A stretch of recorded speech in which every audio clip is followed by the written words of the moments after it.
This is the Samsung Galaxy Z Flip, Samsung's new take on foldable tech. And you know what? It's a pretty decent take. Hey, what's going on, gang? Prashil here, and today I'm going to be giving my review of the Samsung Galaxy Z Flip 3.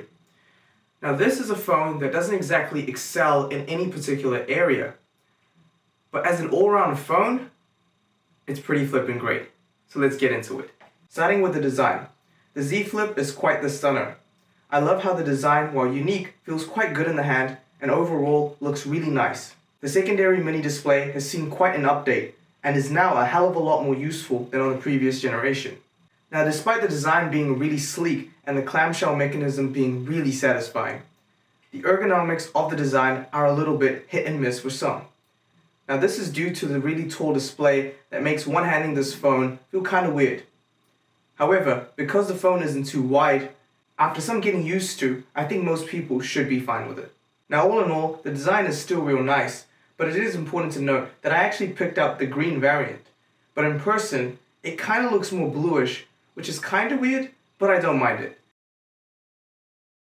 Alright, so let's get on to performance. Now, speaking of performance, you get a Snapdragon 865 with 256GB of storage with 8GB of RAM, and a 3300 mAh battery, and the phone runs on Android 11. Now, performance is pretty decent. I had no issues playing the latest games and using it on a day-to-day basis.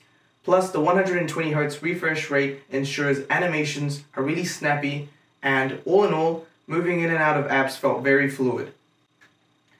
Now, moving on to the screen, I gotta say, the tall 6.7-inch display with 120Hz refresh rate is quite nice to look at.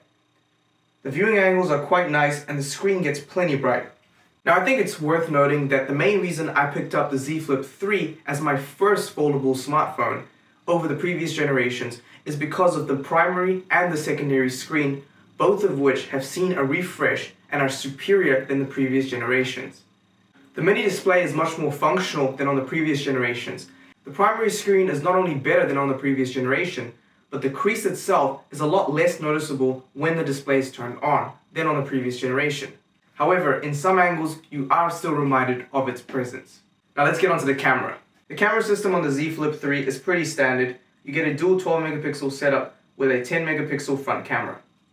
The 12MP f1.8 main lens is average and will be adequate for most.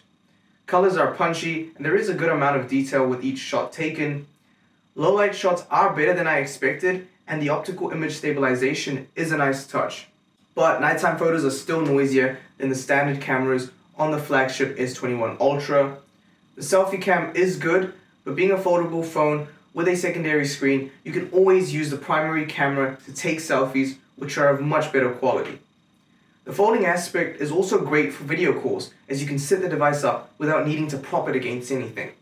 Overall, the camera system is pretty good, but if you are looking for a high degree of camera quality, I'm afraid you just won't get it here.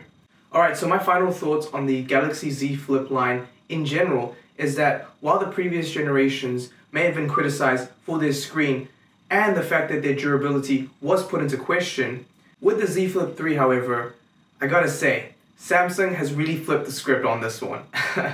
There have been significant enough improvements made to this device overall to a point where this is actually a foldable device that I can actually recommend. Now, make no mistake, it's not the perfect device by any means, but as an overall phone, you know what? It's pretty flippin' great.